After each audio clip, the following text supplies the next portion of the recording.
The first time Elena Cross mocked Daniel Hayes, she didn't even bother to look at his face. She was standing in the glass-walled engine bay of Cross Dynamics, the largest electric transport company in the state, heels clicking sharply against the polished concrete, surrounded by executives who nodded at everything she said as if it were law.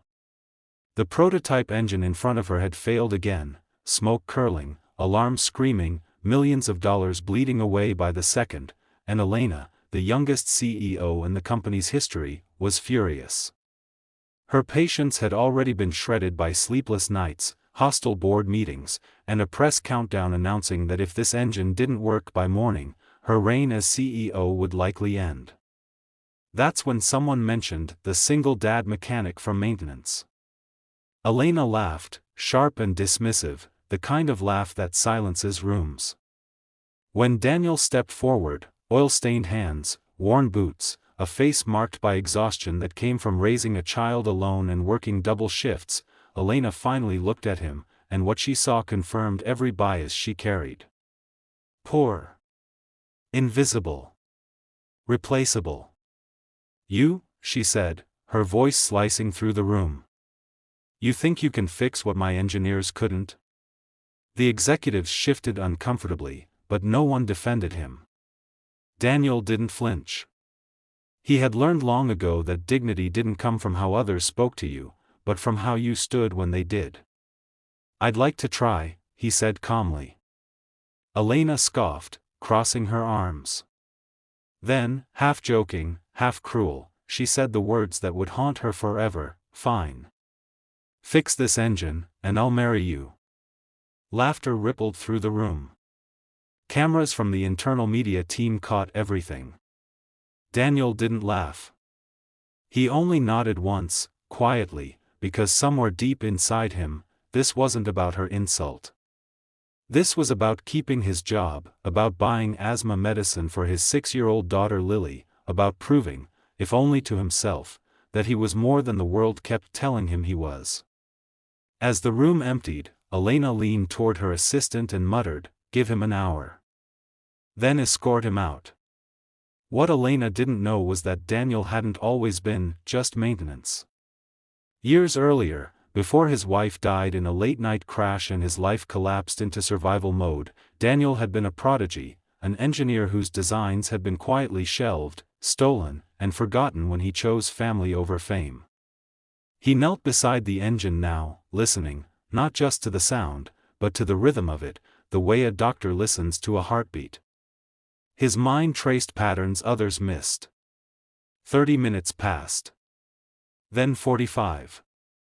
A guard was already walking toward him when the engine hummed. Not sputtered.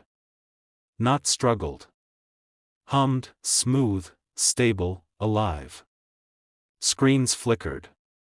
Data stabilized. One by one, alarms went silent. The guard froze. Engineers rushed back in disbelief. Elena returned, annoyance on her face, until she saw the readings. "What did you do?" she demanded. Daniel stood slowly, wiping his hands. "I fixed the flaw in the energy loop," he said simply. It wasn't mechanical. It was pride. Everyone was forcing it to work instead of letting it flow. The room fell quiet. For the first time, Elena felt something unfamiliar twist in her chest, not attraction, not guilt, but fear. Because this man she had mocked had just saved her company in under an hour. She forced a smile, professional and cold. "Congratulations," she said. "You did your job." Daniel looked at her then, really looked at her, and said something she didn't expect. "You should be careful what you joke about," he said softly. "Some promises change lives." That night, the video of Elena's words leaked online. The caption went viral: "CEO mocks single dad, karma works overtime." Millions watched. Comments exploded. And at home, Lily sat on the couch beside her father, holding his hand, whispering, "Daddy, why was that lady so mean to you?" Daniel kissed her forehead and said the only thing he ever taught her to believe, because she doesn't know our story yet. What neither of them knew was that by morning, Elena Cross's entire world, her company, her power, her future, would collide with Daniel's in a way no one could undo.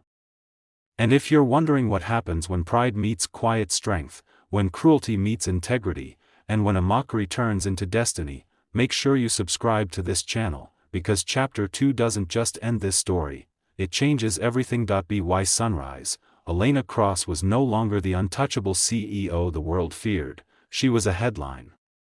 The leaked clip had spread faster than wildfire, replayed on morning shows, dissected on podcasts, and weaponized across social media.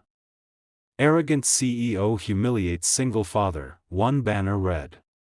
Another asked, is this the true face of corporate power? Elena stood alone in her penthouse kitchen, staring at her phone as her PR team's messages piled up, each more frantic than the last. Sponsors threatened to pull out. Board members demanded an emergency meeting. For the first time in her life, money couldn't buy silence. At Cross Dynamics, employees whispered openly. Some defended her brilliance, others remembered moments they'd swallowed their own pride just to survive under her leadership. And then there was Daniel. He arrived for work quietly, as always, holding Lily's lunchbox because she'd insisted on decorating it with stickers the night before. What he didn't expect was the sudden shift, engineers nodding at him with respect, security guards opening doors without suspicion, and an executive assistant informing him that the CEO wanted to see him immediately. Daniel told Lily to wait in the lobby daycare and walked upstairs, not with fear, but with calm resolve. Elena was standing by the window when he entered, her back stiff, her voice softer than he'd ever heard it. "I owe you an apology," she said without turning around. Daniel didn't respond right away. Silence had power, and for once, Elena felt it pressing against her chest. She turned, eyes tired, stripped of arrogance. "What I said was cruel," she continued. "Unacceptable. I was wrong." Daniel met her gaze. "You weren't wrong because the world saw it," he said. "You were wrong because you meant it." The truth hit harder than any insult. Elena swallowed. She had spent her life proving she was untouchable, believing softness was weakness, compassion a liability. She'd built empires but burned bridges without a second thought. And now, the one man she had mocked stood before her, not asking for revenge, not begging for redemption. Just standing. "The board wants me to fire you," she said quietly. Daniel's brow furrowed. "For fixing your engine?" "For reminding the world who I really am," she admitted. "But I won't." She took a breath. "Instead, I want you to lead the new innovation division." Daniel shook his head. Elena froze. "No. I didn't fix that engine for a promotion," he said. "I did it because it needed fixing. Because my daughter needed her dad to keep his job." That was the moment something in Elena cracked, not loudly, but deeply. Later that day, Lily wandered into the office holding her stuffed rabbit, wide-eyed at the glass walls and humming machines. Elena knelt to her level without thinking.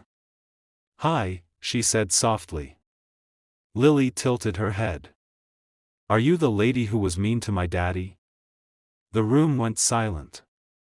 Elena nodded. "Yes," she said honestly. "I was."